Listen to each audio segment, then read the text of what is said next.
Hello students, आज हम cover करने वाले हैं क्लास 10th का 2023 के 5वें क्वेश्चन से लेकर 8वें या 9वें क्वेश्चन तक आज हम सॉल्व करेंगे। बिकॉज हमने पिछले लेक्चर में question number 1 to question number 4 तक कंप्लीट कर लिया था और मुझे विश्वास है इस वीडियो को आपने ज़रूर देखा होगा और इसे देखकर आपको पूरा ब्रीफली और पूरा डिस्क्रिप्टिवली जैसे समझ आना चाहिए वो आया होगा। एंड चलिए आज हम स्टार्ट करते हैं क्वेश्चन नंबर 5 से। तो सबसे पहले आपको क्या करना है, एक नोटबुक और एक पेन लेकर बैठना है, साथ में ही नोट करते चलना है। ठीक है, तो सबसे पहले हम क्वेश्चन नंबर 4 देखते हैं और इसके कंसेप्ट को जानते हैं। तो देखिए बच्चों, सबसे पहले जो क्वेश्चन नंबर 4 है इसमें हमें बोला गया है, ये एक हमारा इक्वेशन दिया हुआ है। ठीक है, ये हमारा इक्वेशन है और इस इक्वेशन में हमें ये वाला और ये वाला दो इक्वेशन दे रखा है। तो क्वेश्चन पढ़ते हैं हम। रैखिक समीकरणों के युग्म x minus 2y plus 3 equals to 0 तथा 3x minus 6y plus 9 equals to 0 का हल। ठीक है, यानी कि हमें दो इक्वेशन दे रखा है। Solution of a pair of linear equation, यहाँ देखिए एक लीनियर इक्वेशन ये रहा एंड दूसरा लीनियर इक्वेशन ये रहा। तो सबसे पहले मैं आपको ये बता दूं ये लीनियर इक्वेशन है क्या। ठीक है, कंसेप्ट जानेंगे सबसे पहले कि जो भी क्वेश्चन आएगा वो गलत नहीं होगा। तो सबसे पहले ये रैखिक समीकरण हम जानते हैं क्या है। ठीक है, तो आइए सबसे पहले इसको जान लेते हैं। तो देखिए बच्चों, जो रैखिक समीकरण होता है, हमारा समीकरण भी है, उसको अलग अलग भागों में कैटेगराइज किया गया है। तो सबसे पहले हम रैखिक समीकरण आज देखेंगे। तो देखिए, जो रैखिक समीकरण का हमारा फॉर्मूला है वो है हमारा ax plus B Y plus में c इक्वल्स टू 0। यानी कि जो लीनियर इक्वेशन का फॉर्मूला है ये हमारा रैखिक समीकरण का फॉर्मूला है। तो आप रैखिक समीकरण लिख लीजिए, उसका ये सूत्र है। ठीक है, लीनियर इक्वेशन। तो देखिए ये हमारा जनरल इक्वेशन है। ठीक है, अब हमें इस फॉर्मूले में इस फॉर्मेट पे देखना है। अगर कोई नंबर्स इस फॉर्मेट पे होगा तो उसको बोलेंगे हम वो रैखिक समीकरण यानी कि लीनियर इक्वेशन है। जैसे देखिए एग्जांपल देता हूँ। सपोज कीजिए मैंने इस a की वैल्यू, ठीक है, सपोज कीजिए इस a की वैल्यू मैंने 3 ले लिया और इस b की वैल्यू मान लीजिए मैंने 4 ले लिया और c की वैल्यू मान लीजिए मैंने 2 ले लिया। ठीक, तो हमें क्या चेक करना है, हमें इसको इसमें पुट करना है इस इक्वेशन में। तो देखिए यहाँ पर हमारा a था, तो a की जगह हमें क्या पुट करना पड़ेगा, 3। तो मैं a की जगह यहाँ पर रखता हूँ 3 एंड a के बाद क्या था बच्चों, x था, तो यहाँ हम रखेंगे x। फिर देखिए प्लस का साइन है तो यहाँ प्लस का साइन डालेंगे। फिर b की जगह में क्या रखना है, देखिए नीचे 4 रखना है हमें, तो यहाँ पर हमने लिख दिया 4 एंड आगे क्या है y, तो यहाँ लिखा y प्लस c की जगह क्या रखना है बच्चों, देखिए 2, तो यहाँ रखा 2 इक्वल्स टू 0। तो ये जो हमारा निकल के आया है इसी को हम बोलते हैं रैखिक समीकरण। ठीक है, इसको क्या बोलते हैं बच्चों हम, लीनियर इक्वेशन। ठीक है, तो याद रखना है आपको, लीनियर इक्वेशन में क्या होता है, एक नंबर होगा, नंबर का अर्थ है 1 2 3 4 इस तरह से कोई नंबर्स होंगे, वेरिएबल होगा यानी कि चर होगा। ठीक है, एक वेरिएबल होगा, वेरिएबल की डिग्री 1 होगी। याद रखना है ये हमारा नंबर है। ठीक है, ये हमारा नंबर है यानी संख्या है। वेरिएबल की डिग्री 1 का मतलब है, जैसे मान लीजिए यहाँ a आया, b आया, c आया, d आया, ये सारे हमारे वेरिएबल है। x आया, y आया, z आया, ये सारे के सारे हमारे वेरिएबल हैं। ठीक है, तो सबसे पहले क्या देखना है, ये सारे के सारे जो वेरिएबल्स आ रहे हैं वो कितनी बार रिपीटेशन में आ रहे हैं। ठीक है, जैसे देखिए अगर मैं इसी को लिखना चाहूँ तो कितनी बार रिपीटेशन में आएगा ये देखना है। तो देखिए ये मैंने लिखा एक नंबर 2 लिख दिया और ये एक चर लिखा यानी कि वेरिएबल x लिख दिया। ABCD अल्फ़ाबेट्स में से जो भी होते हैं A to Z में उसी को कहते हैं हम चर, यानी अल्फ़ाबेट जो भी हैं उसी को कहेंगे हम वेरिएबल। ठीक है, तो यहाँ देखिए x है, ये अल्फ़ाबेट है ना।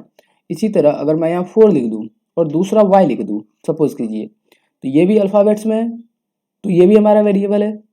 ठीक है, और यहाँ मान लीजिए मैं कोई नंबर लिख देता हूँ, ये नंबर लिख दिया। तो पहला क्वेश्चन है कि कितने वेरिएबल है इसमें इस समीकरण में कितने चर हैं। तो देखिए हमें चर या वेरिएबल काउंट करते समय हमें बस यही देखना होता है कि अल्फ़ाबेट्स कितने हैं। तो A to Z में से कितने अल्फ़ाबेट्स आपको दिख रहे हैं? 2 दिख रहे हैं, X और Y। तो इसमें हमारे 2 चर हैं, यानी 2 चर हैं, यानी 2 वेरिएबल्स हैं, ठीक है, X और Y। कौन कौन से वेरिएबल हैं? एक X है और एक Y है, ठीक है। तो ये हमारा चर हो गया, ठीक।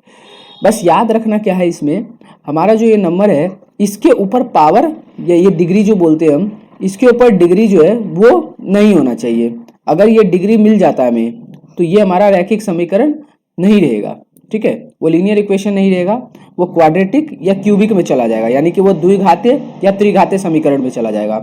तो आपको क्या याद रखना है, अगर लीनियर इक्वेशन रहेगा तो नंबर होगा यानी संख्या होगा, चर होगा यानी वेरिएबल ये वाला, इसी तरह कोई संख्या कोई चर, ठीक है, इस तरह से होगा। इसको कहेंगे हम रैखिक समीकरण है, ठीक है, ये है हमारा रैखिक समीकरण। ये आपको समझ आ गया होगा। अगर इसी में मान लीजिए इसी नंबर को मैं यहाँ पर पावर में लिख देता हूँ, ठीक है, यहाँ पर मैंने क्या किया, इस डिग्री को 2 कर दिया, ठीक है, डिग्री यानी घातांक बढ़ा दिया मैंने, 2 कर दिया।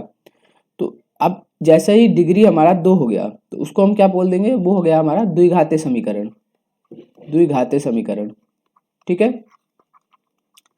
तो लीनियर इक्वेशन इसको बोलेंगे हम linear equation, and this is called as quadratic equation, ठीक है। और अगर थर्ड वाला होगा, जैसे मान लीजिए 2x का क्यूब प्लस 3y प्लस में 3, मान लीजिए यहाँ 2 भी है, तो सबसे ज़्यादा डिग्री देखनी है किसकी है, तो 3 वाले की है। तो 3 वाले को क्या बोलते हैं बच्चों, त्रिघातीय, त्रिघातीय समीकरण, ठीक है, यानी कि क्यूबिक इक्वेशन। ये हमारे इक्वेशन के टाइप हो गए। तो सबसे पहले अब आइए क्वेश्चन पे देखते हैं, क्वेश्चन क्या था हमारा। तो जो हमारा क्वेश्चन है बच्चों वो है, 2 इक्वेशन दे रखा है, एक दे रखा है ये वाला इक्वेशन और एक दे रखा है ये वाला इक्वेशन, ठीक है। हमसे पूछ रहा है कि ये क्या है, ठीक है, यूनिक इक्वेशन बनाएगा, नो सॉल्यूशन बनाएगा, इनफाइनाइटली मैनी सॉल्यूशन बनाएगा, या कोई नहीं होगा। तो सबसे पहले इस क्वेश्चन को हम यहाँ लिख लेते हैं, x माइनस 2y प्लस 3, ठीक है, यहाँ हम इस इक्वेशन को लिख लेते हैं। तो देखिए सबसे पहले मैंने लिखा x माइनस 2y प्लस में 3 इक्वल्स टू 0, एक इक्वेशन ये था। एंड सेकेंड इक्वेशन क्या था, देखिए सेकेंड इक्वेशन था 3x माइनस 6y प्लस 9, ठीक है, तो इसको भी लिख लेते हैं 3x माइनस 6y प्लस 9। तो ये लिखा हमने दूसरा इक्वेशन, ठीक है, 2 इक्वेशन हो गया, ये हो गया पहला इक्वेशन, ये हो गया सेकंड वाला इक्वेशन। अब हमसे पूछ रहा है कि ये बताओ कि ये है क्या, ठीक है, यूनिक सॉल्यूशन है या इनफाइनाइटली मैनी सॉल्यूशन है या कोई नहीं है, ठीक है। तो ये जानने के लिए सबसे पहले हम इसका टेबल बना लेते हैं, ठीक है।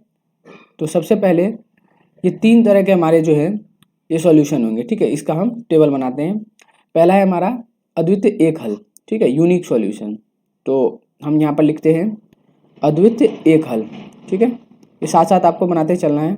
यहीं पे मैं लिख रहा हूँ यूनिक सॉल्यूशन में, ठीक है, यूनिक सॉल्यूशन, इसमें क्या करना है हमें, इसका हमारा जो फॉर्मूला होगा वो हमारा होगा a1 अपॉन में a2 बराबर नहीं होगा b1 बटे b2 के। अब ये क्या है मैं अभी आपको समझाऊंगा, बट ये फॉर्मूला आप लिख लीजिए, ये यूनिक सॉल्यूशन का फॉर्मूला है, ठीक है। तो मैं आपको एक ही जगह लिखवा देता हूँ सारा का सारा फॉर्मूला, यहाँ पे आप एक जगह लिख ही लीजिए। यहाँ पे लिखते हैं, तो पहला फॉर्मूला हो गया हमारा यूनिक सॉल्यूशन, ठीक है, यूनिक सॉल्यूशन, ठीक है। दूसरा हो गया हमारा नो सॉल्यूशन, और तीसरा हो गया हमारा इनफाइनाइटली मैनी सॉल्यूशन। ये 3 तरह के हमारे फॉर्मूले बनेंगे, ठीक है।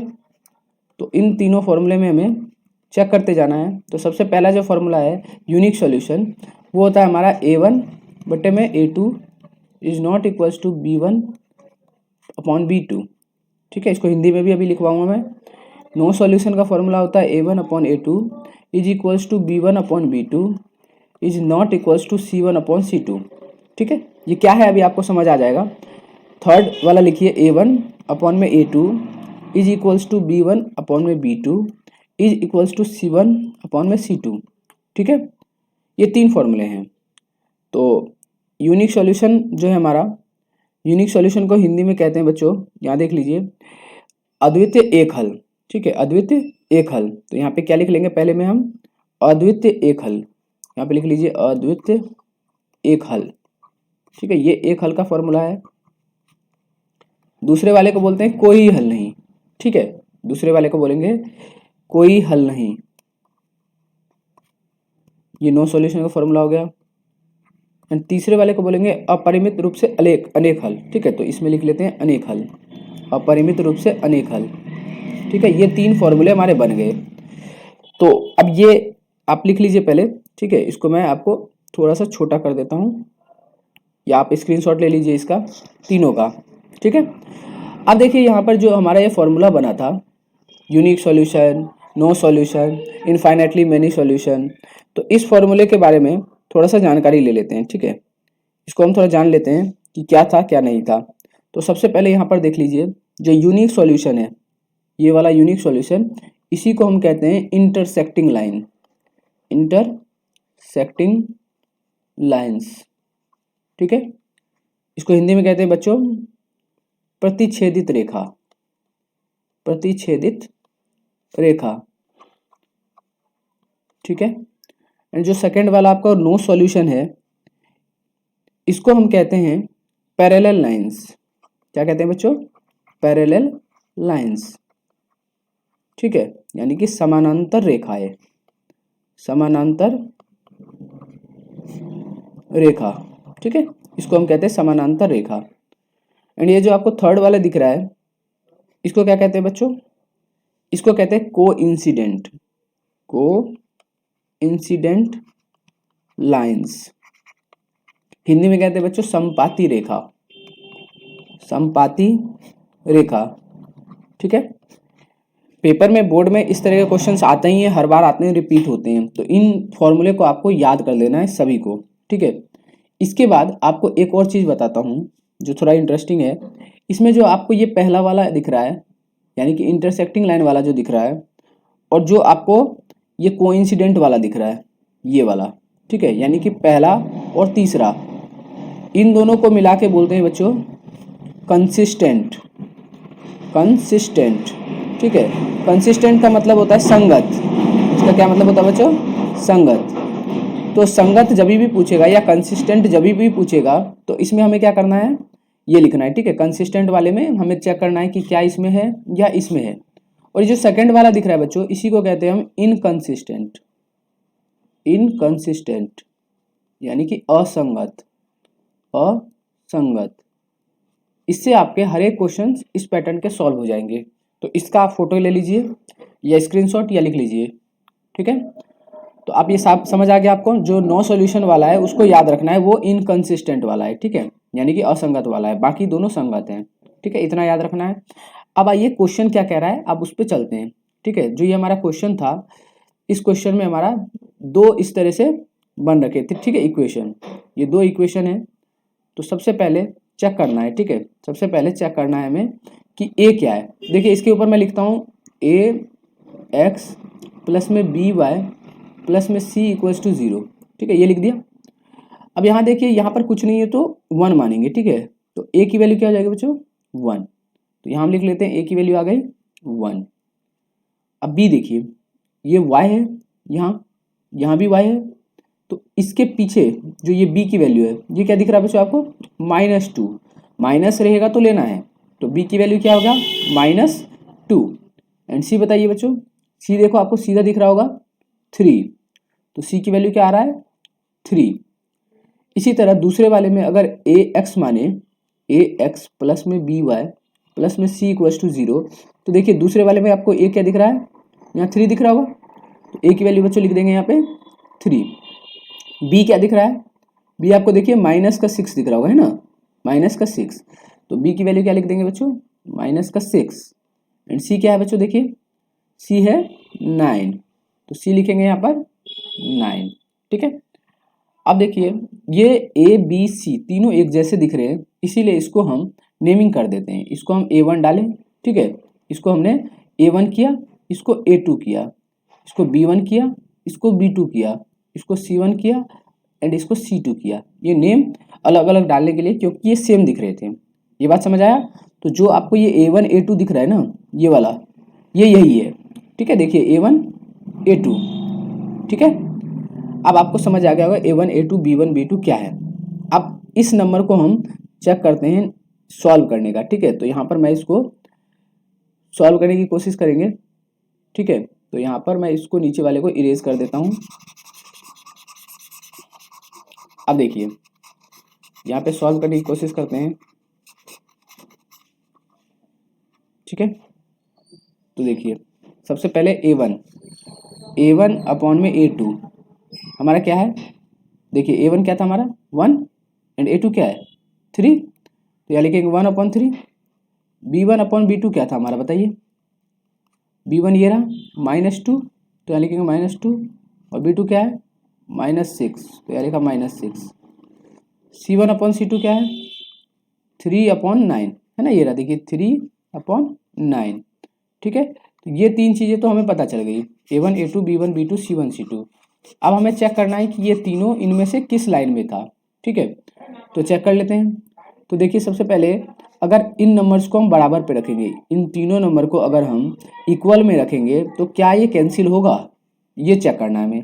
तो देखिए इधर लिखा 1/3, दूसरे नंबर पे लिखा B1 अपॉन B2 यानी -2 अपॉन -6, एंड तीसरे नंबर पे लिखा 3 अपॉन 9। तो देखिए क्या ये कैंसिल हो रहा है, माइनस से माइनस कैंसिल हो गया एंड 2 से कैंसिल करते हैं, 2 1 जा 2 यानी 2 एकम 2, 2 3 6, ठीक है। इसको 3 से कैंसिल करते हैं, 3 1 जा 3, 3 3 जा 9। तो आप एक चीज़ देख रहे हैं यहाँ पर 1 और 3 आ रहा है 1/3, यहाँ भी देखिए 1 और 3 आ रहा है 1/3, और यहाँ भी देखिए 1 और 3 आ रहा है यानी 1/3, यानी तीनों नंबर एक दूसरे के इक्वल हैं। इसे हम ऐसे कह सकते हैं कि A1 A2 बराबर B1 B2 बराबर C1 C2 है, ठीक है। इस तरह से हम बता सकते हैं। तो एक बार बताइए ये फॉर्मूला आपको तीनों इक्वल कहाँ पर दिखा था, पहले वाले में तो नहीं दिखा था, पहले वाले में तो पहला ही नंबर कट गया, ठीक है। तो आपको ये दिख रहा होगा इनफाइनाइटली मैनी सॉल्यूशन में। देखिए यहाँ पर इस वाले फॉर्मूले में देखिए ये आपको बराबर दिख रहा है, बराबर दिख रहा है, यहाँ भी देखिए ये बराबर है और ये बराबर है, यानी कि ये नंबर जो हमारा इक्वेशन था ये किस में आएगा, ये आएगा अनेक हल में, इनफाइनाइटली मैनी सॉल्यूशंस में। कई बार ऑप्शन में अनेक हल नहीं देगा, वो आपसे ये पूछेगा कि ये किस में होगा, कोइंसिडेंट लाइन में होगा, पैरेलल में होगा या इंटरसेक्टिंग में होगा। तो आपको क्या बताना है उस समय, समपाती रेखा में होगा। याद रखना है पेपर में क्वेश्चन दोनों पैटर्न पे आते हैं, कई बार पूछ लेता है इस तरह से ये 3 ऑप्शन देके, कई बार इधर वाले 3 ऑप्शन देके पूछेगा।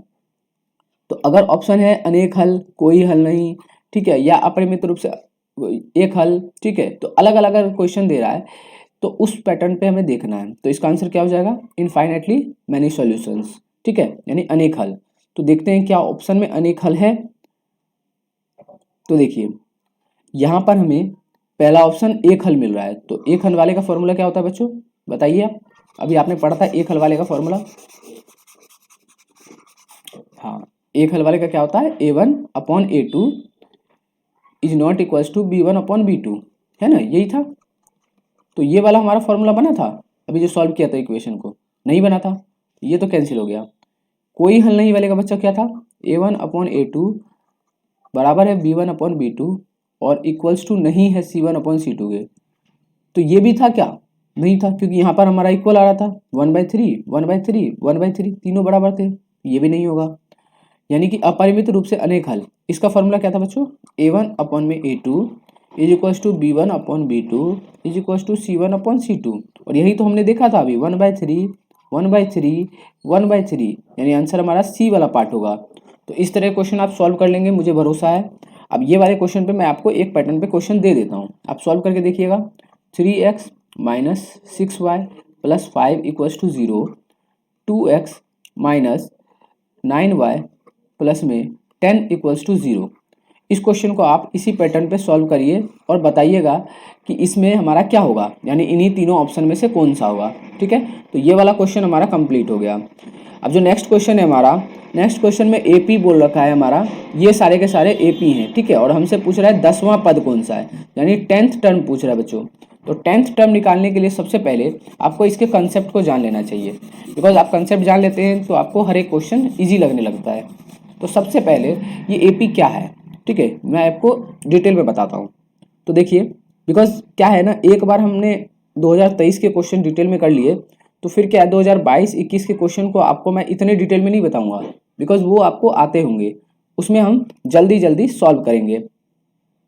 कायदे में कंसेप्ट तो बताएंगे ही, लेकिन ये जो चीज़ें हैं इतना सारा डिटेल में, वो आपको इस वाले में मिल जाएगा 2023 में, ठीक है। फिर उसको आराम से वहाँ पर सॉल्व करते जाएंगे और आप देखेंगे कि आप हर एक क्वेश्चन बनाने के हालत में हैं, ठीक है। AP इसको बच्चों कहते हैं अर्थमेटिक प्रोग्रेशन, ठीक है, अर्थमेटिक प्रोग्रेशन, ठीक। तो इसमें होता क्या है, देखिए सबसे पहले इसमें हमें कोई नंबर देगा, जैसे AP में पूछेगा ये नंबर है कि नहीं। तो AP है क्या, देखिए बच्चों, जैसे मान लीजिए मैंने यहाँ पे एक नंबर लिया 1, फिर लिया 3, फिर लिया 5, फिर लिया 7, फिर लिया 9 एंड 11। सपोज कीजिए ये मैंने एक एग्जाम्पल ले लिया, ठीक है। अब मुझसे पूछेगा कि क्या ये AP है, सबसे पहला क्वेश्चन। तो देखिए AP निकालने के लिए याद रखना है आपको, ये जो पहला वाला नंबर है 1, इसको हम बच्चों कहते हैं, इसको कहते हैं हम A1, ठीक, यानी पहला टर्म, प्रथम पद। जो दूसरा नंबर दिख रहा है इसको कहते हैं बच्चों A2, तीसरे वाले को कहते हैं A3, चौथे वाले को कहते हैं A4 एंड इसको कहेंगे A5 यानी फिफ्थ टर्म, इसको कहेंगे सिक्स्थ टर्म। यानी इस AP में कितने टर्म है, 6 टर्म है। पहली बात तो ये क्लियर हो गया, 6 टर्म है। अब अगर मैं बोलूं कि क्या ये सीरीज जो दिख रहा है हमें, ये क्या AP में है, इसको चेक करना है। तो याद रखना है हमें इसमें से सेकंड वाले से फर्स्ट वाले को माइनस करना है। यानी सबसे पहले क्या कर रहा हूं मैं, A2 माइनस A1। तो बताइए सेकंड वाला क्या था, 3 माइनस फर्स्ट वाला क्या था 1, कितना आया 2 आ गया माइनस होके। इसी तरह अब इसमें से इसको माइनस करेंगे, यानी A3 माइनस A2, यानी लिखा A3 माइनस A2। तो बताइए A3 क्या था, 5 था एंड A2 क्या था, 3 था। तो 5 माइनस 3 कितना हो गया बच्चों, 2 हो गया। इसी तरह पीछे चलते जाएंगे, A4 माइनस A3, तो यहाँ लिखा A4 माइनस A3, तो ये भी कितना हो गया 7 माइनस 5 इक्वल्स टू 2। इसी तरह देखिए A5 माइनस A4, तो यहाँ लिखा A5 माइनस A4, तो ये हो गया 9 माइनस 7, ये हो गया 2। इसी तरह A6 minus A5, A6 minus A5, तो ये हो गया 11 माइनस 9 इक्वल्स टू 2। अब यहाँ देख रहे हैं सारे के सारे नंबर्स जो है हमारे वो क्या है, इक्वल है। सारे नंबर्स क्या है हमारे, इक्वल आ रहे हैं। यानी कि AP में याद रखना है जो डिफरेंस होगा, जो अंतर होगा दो पद के बीच में, यानी दो सीरीज में जो दो लगातार टर्म होंगे उसमें जो डिफरेंस आएगा वो कितना होगा, 2 का होगा। जैसे मान लीजिए A2 माइनस A1 है तो उसका डिफरेंस आया 2, A3 माइनस A2 का डिफरेंस आया 2, A4 माइनस A3 का डिफरेंस आया 2, A5 माइनस A4 का डिफरेंस आया 2, और इसका भी डिफरेंस क्या आ गया बच्चों 2। याद रखना है फर्स्ट वाले से इस वाले को कंपेयर मत करना, क्योंकि वो AP नहीं है, हमें लगातार सीरीज में कंपेयर करना है, ठीक है। यानी अगर हम पहले वाले को कर रहे हैं तो कंपेयर दूसरे वाले से, दूसरे वाले को कर रहे हैं तो कंपेयर तीसरे वाले से, ठीक है, ऐसे करना है। ये बात समझ आ गया। तो आप बताइए कि ये जो नंबर मैं अभी लिख रहा हूँ सीरीज में वो क्या AP है, आपको चेक करना है। तो देखिए जैसे मैंने लिखा 0, ठीक है, 0.25, 0.5, 0.75, 1, 1.25, ठीक है। अब बताइए क्या ये AP है, तो बस चेक करना है हमें, इजी है। देखिए जैसे हम चेक करते हैं यहाँ, अगर इसमें से इसको माइनस करें तो ये 0.5 मतलब 0.50, क्योंकि पॉइंट के बाद 0 की वैल्यू नहीं होती, ये आपको पता है।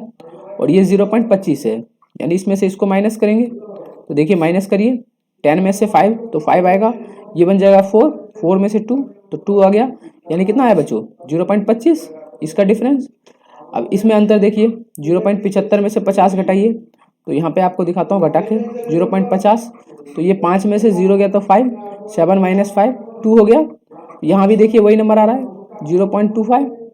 इसी तरह आगे भी चेक करना है। कई बार क्या होता है ना, दो जगह तो आ गया लेकिन तीसरी जगह कई बार नहीं आता है, तो चेक करना है आपको पूरा सीरीज को, ठीक है। यहाँ माइनस करेंगे तो 1 में से माइनस करना है 0.75, तो कैसे करेगा, तो यहाँ पर पॉइंट में 0 लिखेंगे, ठीक है। अब देखिए 10 में से 5 गया तो 5, ये 9 हो जाएगा, 9 में 7 गया 2 और ये 0 हो जाएगा, यानी आंसर आ गया 0.25। इसका मतलब ये कंटिन्यूस है, ठीक है। यहाँ भी माइनस होकर 0.25 आएगा। देखिए यहाँ पर सारे नंबर्स सेम आए हैं डिफरेंस में, यानी अंतर सेम है, तो ये क्या है हमारा, ये हमारा एपी है, ये हमारा एपी है, ठीक है। अब एक बात बताइए, यहाँ पर क्वेश्चन लिखता हूँ, 2 1/2, 3 1/3, 4 1/4, ये क्या एपी है। तो सबसे पहले चेक करना है, ठीक है। सबसे पहले इसमें से इसको माइनस करेंगे, तो कैसे करेंगे, 1/2 -2, तो ऐसे तो माइनस होगा नहीं, 1 डालना होगा, और यहाँ एलसीएम करेंगे, तो इस तरह से एलसीएम करिएगा, 1 1 जा 1 माइनस 2 2 जा 4, और ये नीचे वाले को नीचे वाले से 2 1 जा 2, तो कितना आ गया बच्चों, माइनस का 3/2, क्योंकि ये देखिए ये नंबर बड़ा है ना, इसके पीछे साइन माइनस का है, तो यहाँ माइनस आएगा, -3/2, यानी इसको सॉल्व करके कितना आया बच्चों, -3/2। अब यहाँ सॉल्व करके देखिए क्या -3/2 आ रहा है, तो इस नंबर में से हमें ये वाला नंबर माइनस करना है, तो यहाँ लिखा 3 में से माइनस करना है 1/2। देखिए कुछ नहीं है नीचे, तो 1 डाला, और फिर इसी तरह से इसको इससे क्रॉस में 2 को 3 से मल्टीप्लाई करेंगे 6 आएगा, यानी 1 को 1 से करेंगे 1 आएगा, और नीचे 2 को 1 से करेंगे तो 2 आएगा, तो 6 में से गया 5/2, यानी बच्चों यहाँ पर क्या आया हमारा आंसर, यहाँ पर हमारा आंसर आया 5/2। तो बताइए ये क्या बराबर आया, जब नहीं आया ना तो आगे चेक नहीं करना है, जब इक्वल नहीं है तो ये हमारा एपी नहीं है। ये बात समझ आ गया। तो इस तरह से हम एपी वाले क्वेश्चंस को करते हैं। अब एपी वाले क्वेश्चंस में ही कई बार इससे तो पता चल गया एपी है कि नहीं, कई बार क्वेश्चन पूछेगा तो आपसे सीरीज देगा और बोलेगा एपी है कि नहीं, तो वो आप कर लेंगे। अब इस वाले क्वेश्चन में हमें 10वां पद पूछा था, सपोज करो ऐसे क्वेश्चन दे 2 8, इसमें 6 का डिफरेंस ले रहे हैं, देखिए तो 14 20, ठीक है, और ऐसे करके डैश डाल के हमसे पूछ रहा है 15वां पद बताओ, ठीक है, 15th टर्म बताओ, ठीक है। तो क्या करेंगे हम, 15th टर्म सबसे पहले याद रखना है, जो टर्म हमसे पूछ रहा है, जो टर्म हमसे पूछ रहा है वो हमारा जो वैल्यू है वो हमारा ए एन की वैल्यू है, यानी लास्ट टर्म है, ठीक है। जो 15वां टर्म पूछ रहा है वो हमारा ए एन की वैल्यू है, ठीक। अब देखिए एक ए एन का जो लास्ट टर्म यानी अंतिम पद का फॉर्मूला होता है वो होता है बच्चों a + n-1 इंटू में डी, यानी मल्टीप्लाई में डी। ये फॉर्मूला आपको याद कर लेना है। ये अंतिम पद, यानी जब भी हमसे इस तरह से कोई पद पूछेगा यानी कोई टर्म पूछेगा, यानी कि 20वां पद बताओ, यानी 20th टर्म बताओ, 25th टर्म बताओ, 50th टर्म बताओ, तो उसमें हर एक में ये फॉर्मूला लगेगा, याद रखना है। तो सबसे पहले इसमें हम चेक करेंगे क्या क्या है। तो यहाँ में ए दिख रहा है, यहाँ में एन दिख रहा है और यहाँ में डी दिख रहा है, ये तीनों निकालना है। तो क्या है, जो फर्स्ट वाला दिख रहा है इसी को बोलते हैं ए, यानी A1 या ए। तो ए हमारा क्या आ गया, 2 आ गया, 2 आ गया। अब ये डी क्या है, डी है हमारा कॉमन डिफरेंस, कॉमन डिफरेंस, इसको हिंदी में बोलते हैं सार्व अंतर, सार्व अंतर।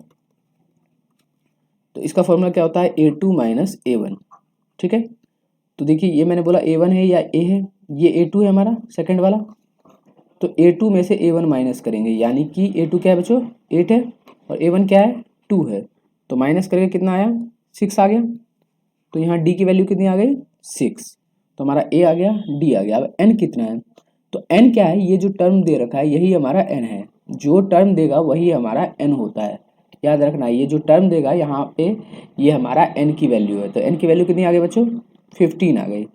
देखिए हमें N मिल गया, हमें A मिल गया और हमें D भी मिल गया, तीनों चीज़ मिल गया।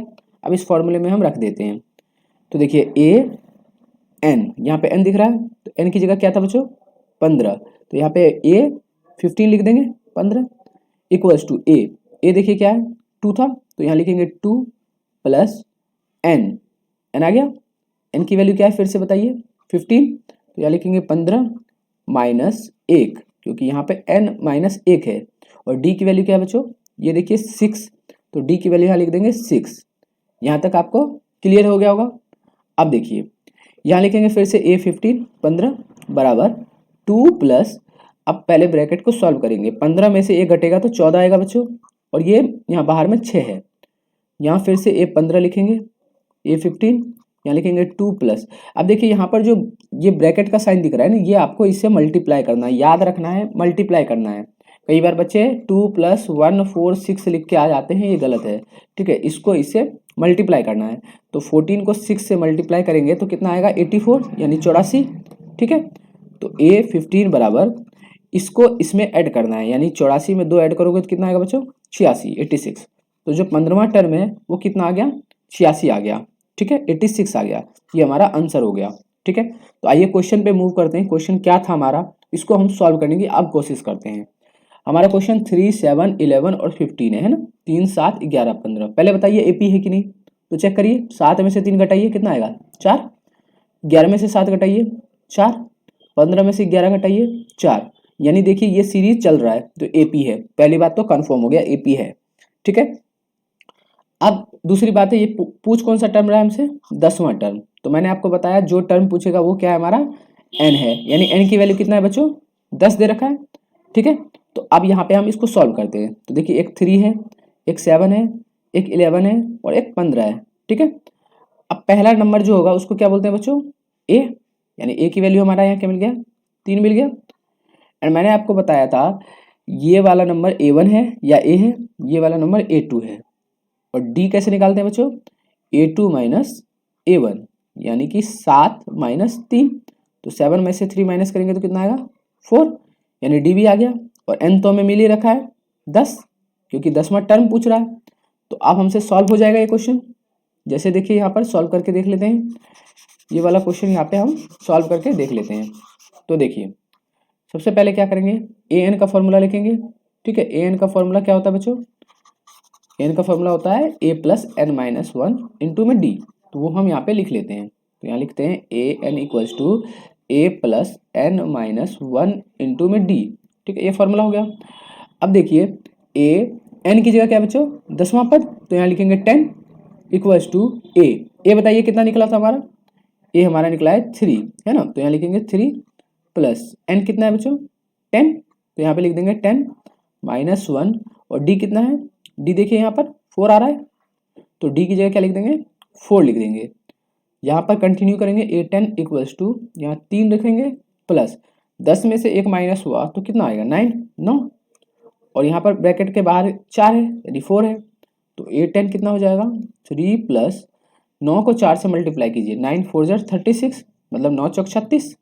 तो ये दोनों ऐड होकर कितना बनाएगा बच्चों 39 बनाएगा। तो आंसर हमारा कौन सा हो जाएगा 39। तो क्या ऑप्शन में 39 दिख रहा है, तो दिख रहा है ये डी वाला ऑप्शन 39। तो आंसर कौन सा हो जाएगा बच्चों डी, ठीक है। अब इस तरह क्वेश्चन आप गलत नहीं करेंगे, ठीक है। अब आपको मैं बता देता हूँ ये आंसर जो आ रहा है ना, तो आप तो ऐसे निकाल लिए, लेकिन कई बार क्या होता है ना आपको समझ नहीं आ रहा है क्या, है ना। तो उसको मैं आपको कन्फर्म कर देता हूँ ये चीज़ क्या निकाल रहे हम कर क्या रहे हैं। तो देखिए जैसे मान लीजिए मैंने लिखा 1 छोड़िए 2 लिखते हैं, 2 4 6 8, ठीक है। अब ये बताइए इसको अगर मैं कंटिन्यू करूँ यहाँ यहाँ यहाँ यहाँ, ठीक है, तो देखिए कितने टर्म हुए 1 2 3 4 5 6 7 8, यानी अगर मुझे 8वां टर्म निकालना हो, 8वां पद, अगर क्वेश्चन में बोले 8वां टर्म निकालो, ठीक है, 8th टर्म, तो देखते हैं कैसे निकलेगा। देखिए जैसे ये 2 4 6 8 है, तो यहाँ पर क्या होना चाहिए था बच्चों, यहाँ पर होना चाहिए 10 10, यहाँ क्या होना चाहिए 12, यहाँ क्या होना चाहिए था 14, और यहाँ क्या होना चाहिए बच्चों 16। तो क्या 16 आंसर आता है, चेक कर लेते हैं। तो देखिए सबसे पहले ए क्या है हमारा, ये है, तो ए की वैल्यू लिखा 2, डी क्या है बच्चों, यानी A1 इसको मानेंगे, A2 इसको मानेंगे, तो A2 माइनस A1 यानी कितना आ गया 4 माइनस 2 यानी कि 2। n कितना है बच्चों 8वां टर्म पूछ रहा है, तो n की वैल्यू हो गई 8। अब फॉर्मूले में पुट करते हैं an equals to a plus n minus 1 into d. A 8वां टर्म पूछ रहा है, a की वैल्यू क्या है, यहाँ 2 दिख रहा है, तो यहाँ लिखा 2 प्लस n की वैल्यू क्या है बच्चों 8 माइनस 1, और d की वैल्यू अभी हमने निकाला था 2, तो यहाँ रखा 2, ठीक है। तो a8 इक्वल्स टू 2 प्लस 8 में से घटाएंगे 7 आएगा 7, और ये मल्टीप्लाई में 2 है। तो देखिए a8 इक्वल्स टू, इसको अगर हम मल्टीप्लाई करें तो 2 प्लस 7 को 2 से मल्टीप्लाई करेंगे तो 14 यानी 14 आएगा। अब इसको ऐड कर दीजिए तो 16 आ रहा है, तो क्या हमारा ये आंसर यहाँ पे आया था? तो बिल्कुल आया था। यहाँ देखिए ये नंबर हमने 16 निकाला था यहाँ पे, और ये भी नंबर हमारा यहाँ 16 आ रहा है, यानी कि वैल्यू बिल्कुल सेम आ रहा है। इसका मतलब जो हम निकालते हैं इस फॉर्मूले से, ये फॉर्मूला क्यों आ रहा है, ये फॉर्मूले से अगर हम निकालते हैं तो वैल्यू एग्जैक्टली वही आता है जो उस पोजीशन पे आना चाहिए। ठीक है, तो ये आपको समझ आ गया होगा क्लियरली। अब इसमें आपको इस तरह के क्वेश्चंस गलत नहीं करने हैं, यानी कि ये वाला क्वेश्चन हमारा कंप्लीट हो गया। अब नेक्स्ट क्वेश्चन पे आते हैं, 7th नंबर के क्वेश्चन पे। 7th नंबर का क्वेश्चन जो है बच्चों, उसको करने से पहले सबसे पहले यहाँ पर देखिए, इसमें भी क्या हमें एपी आ रहा है, तो एपी का मतलब मैंने आपको बता दिया है। ठीक है, आप उसको दोबारा डिस्कस नहीं करेंगे एपी क्या है। ठीक है, एपी का मतलब जिसमें क्या है, कॉमन डिफरेंस, यानी सार्व अंतर बराबर हो जाए।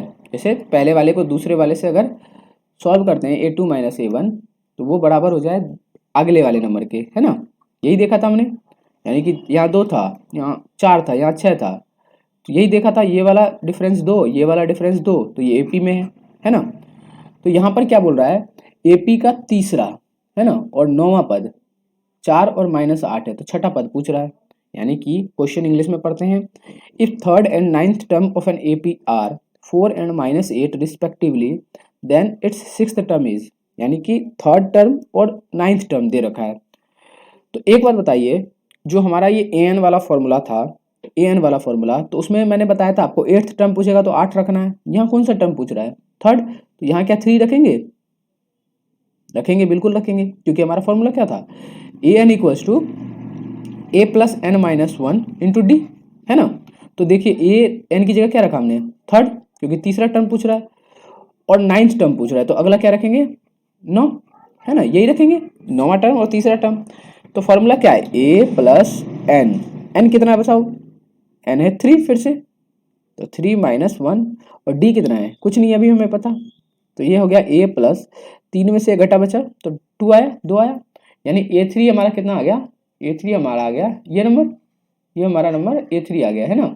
इसी तरह a9 निकालते हैं, तो ये a प्लस एन कितना है बच्चों, फिर से देखिए यहाँ इस वाले नंबर में 9 है, तो यह लिखा 9 माइनस 1 और डी लिख दिया, फॉर्मूले में पुट कर रहे हैं। ठीक है, इस वाले फॉर्मूले में a प्लस एन की जगह 9 माइनस 1 इंटू डी, तो यहाँ देखिए a प्लस 9 में से 1 गया तो 8 और डी, यानी a9 की वैल्यू कितनी आ गई बच्चों, ये आ गया, a9 की वैल्यू ये आ गया, 2 वैल्यू आ गया।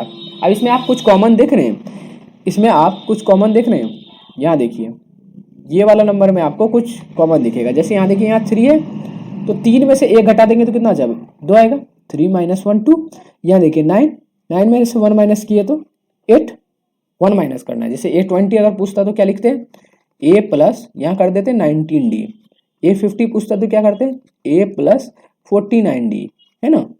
अगर 99 पूछेगा तो a प्लस 98d, एक नंबर इसमें से घटा देना है, यहाँ लिख देना है। ठीक है, ये याद रखना है, ये घटा के एक नंबर घटा के हम लिख रहे हैं। ठीक है, ये आपको समझ आ गया।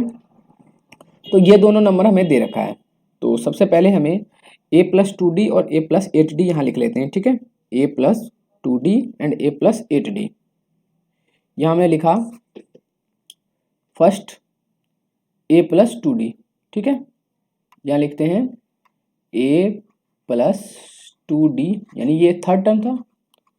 ठीक है, और 9th टर्म जो था हमारा a प्लस 8d था। अब बताइए बच्चों, इसका वैल्यू क्या क्या दे रखा है, इसके 2 वैल्यू दे रखे हैं हमें, यहाँ देखिए एक दे रखा है 4, एक दे रखा है -8, और हमसे 6th टर्म पूछ रहा है। तो पहला जो है हमारा थर्ड टर्म वो कितना दे रखा है 4, और दूसरा टर्म कितना दे रखा है -8, तो यहाँ पे एक में हम लिख देंगे 4, एक में हम लिख देंगे -8, तो यहाँ चलिए यहाँ पे हम लिखते हैं 4 और यहाँ लिखते हैं -8।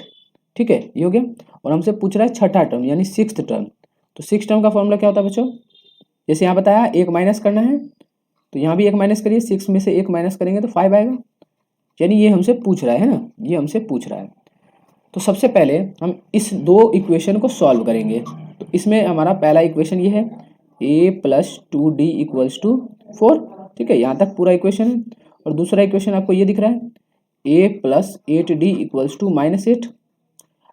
अब आपने एलिमिनेशन मेथड अगर थर्ड चैप्टर में सीखा है तो वहाँ पर आपको इससे हेल्प मिलेगा।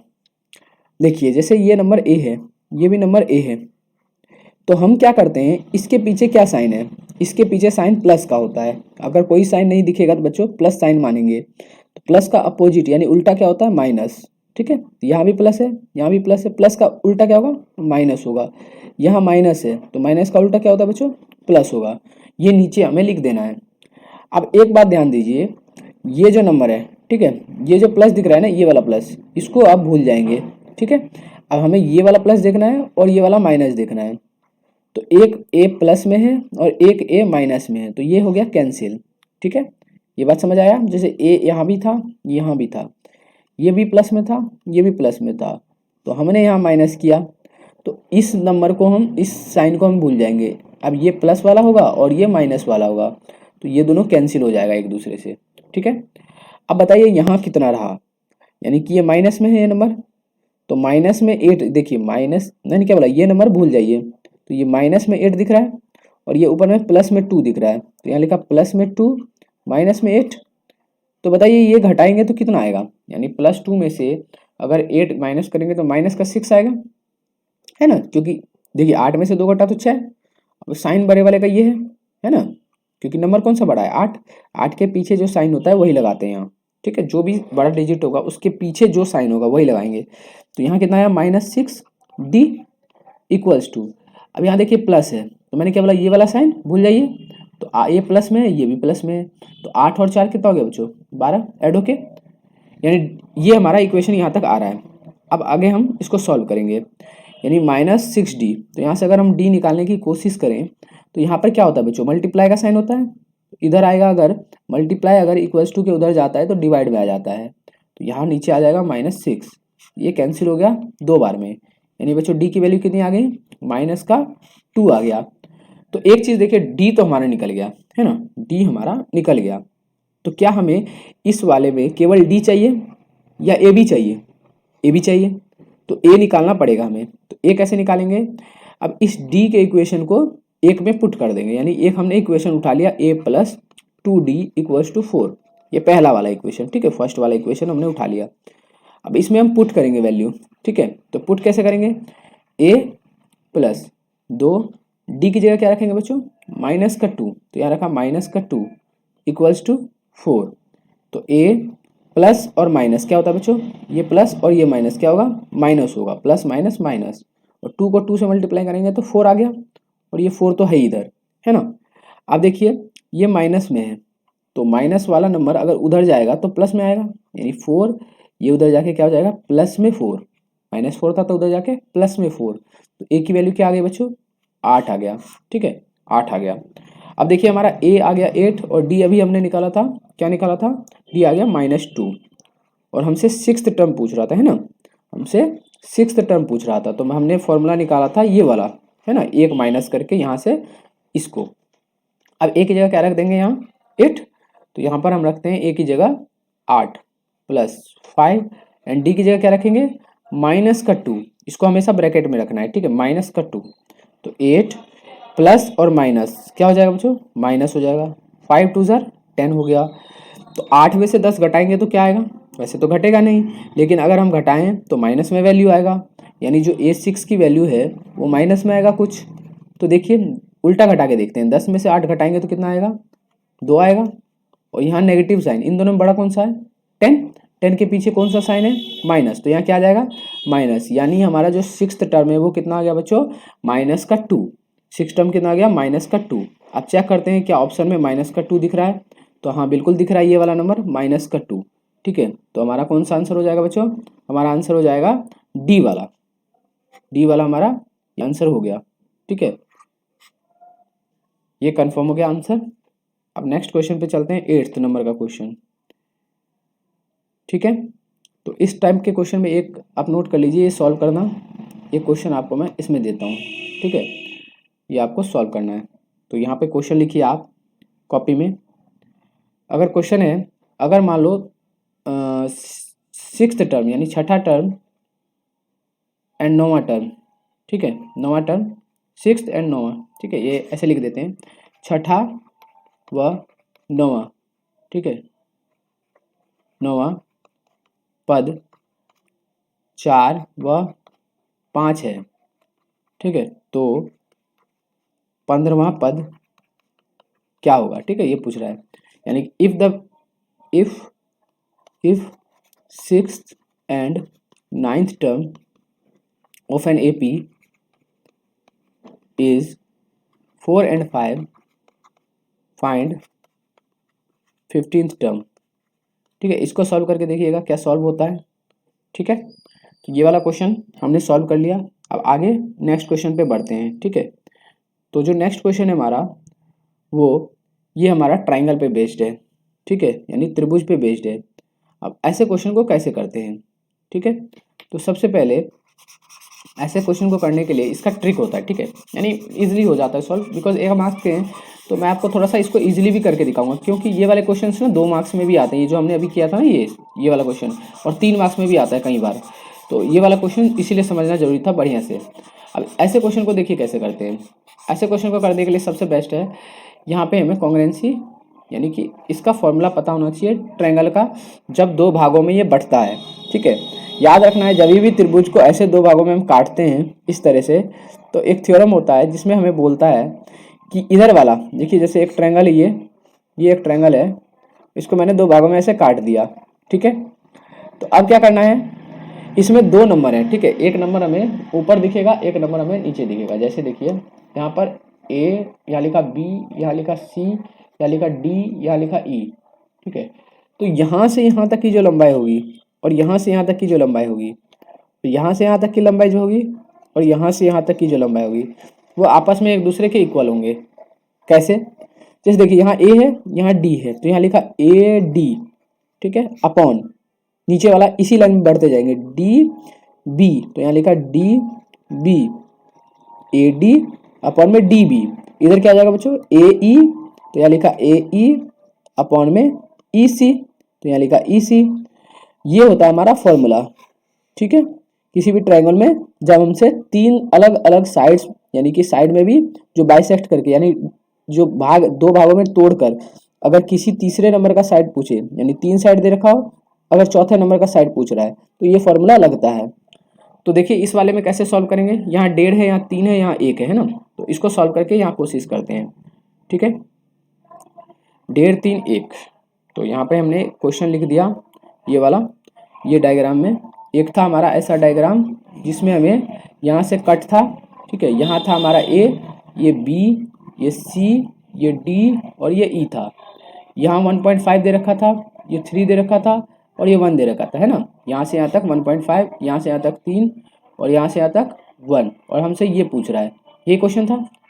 देखिए 1.5 ये रहा, 3 और यहाँ 1 है और ये पूछ रहा है हमसे। ठीक है, तो सबसे पहले हम क्या करेंगे, फॉर्मूला लगाएंगे। तो हमें यहाँ पर दिख रहा है A और E, तो हमने लिखा AE अपॉन में E और B, तो लिखा EB इक्वल्स टू AD, तो लिखा AD और नीचे लिखा D और C, तो DC। तो इस फॉर्मूले में पुट करते हैं। तो देखिए AE कितना है 1.5 और EB कितना है 3, AD कितना है 1 और DC तो पूछ ही रहा है, तो यहाँ से क्रॉस करेंगे, तो DC को इससे मल्टीप्लाई करेंगे तो ये आ जाएगा और 3 को 1 से करेंगे तो 3 आ जाएगा। अब यहाँ से अगर मल्टीप्लाई में है तो उधर जाके डिवाइड में होगा, तो यहाँ देखिए 1.5 से 3 को काटेंगे तो 2 बार में कट जाएगा। ठीक है, तो DC की वैल्यू कितनी आ गई बच्चों, 2 आ गई। तो हमारा इसमें आंसर क्या हो जाएगा, 2 हो जाएगा। तो इस वाले का क्वेश्चन का आंसर हमारा देखते हैं 2 है ऑप्शन में कि नहीं है। तो देखिए इसमें हम ऑप्शन में चेक करते हैं इसका,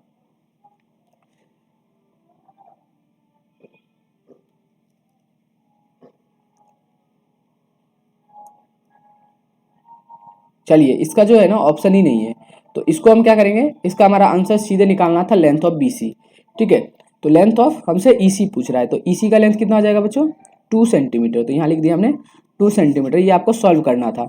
ठीक, तो यहाँ तक के क्वेश्चन हमने अच्छे से कर लिया है। अगर कोई भी क्वेश्चन इस पैटर्न पे आएगा ना तो बस याद रखना है ये वाला नंबर और ये वाला नंबर अपॉन में रखना है। ठीक है, जैसे इसका ट्रिक क्या है, ये वाला नंबर अपॉन में रख दो, 1.5 अपॉन में 3, और इधर वाला नंबर और इधर वाला नंबर अपॉन में रख दो, तो यहाँ है 1 और यहाँ तो कुछ नहीं है, EC है तो EC। अब यहाँ से क्या करना है, क्रॉस मल्टीप्लाई कर लेना, 3 1 जा 3 और इसको ऐसे किया तो 1.5 EC, ये मल्टीप्लाई में तो इधर जाके डिवाइड में कट के आ जाएगा 2। तो बस इसको ध्यान में रखना है। ठीक, इसको ध्यान में रखना है। अब देखिए इस वाले क्वेश्चन में हमारा जो 8 तक क्वेश्चन हुआ, तो अब इसको हम शॉर्ट तरीके से कैसे करेंगे, ठीक है, ये भी चेक कर लेते हैं। ठीक है, वो आपको मैं, क्योंकि आपको 1 मार्क्स के हिसाब से आपने सोचना है, ये तो हमने कंसेप्ट सीख लिया पूरा कि इसको करना कैसे है। ठीक है, अब मैं आपको बताता हूँ इसको 1 मार्क्स के हिसाब से कैसे करोगे आप। ठीक है, देखिए 1 मार्क्स के हिसाब से अगर इसको करना होता तो आपको ना 1 मार्क्स के हिसाब से करने के लिए थोड़ा सा आपको ये कंसेप्ट वगैरह आना चाहिए, क्योंकि नहीं तो फिर होगा नहीं। जैसे अभी मैं आपको जल्दी जल्दी बताऊंगा। देखिए ये है, कुछ नहीं है तो 1 ए, ये A1 हो गया, ये A2 हो गया, ये B1 हो गया, ये B2 हो गया, ये C1 हो गया एंड ये C2 हो गया, है ना।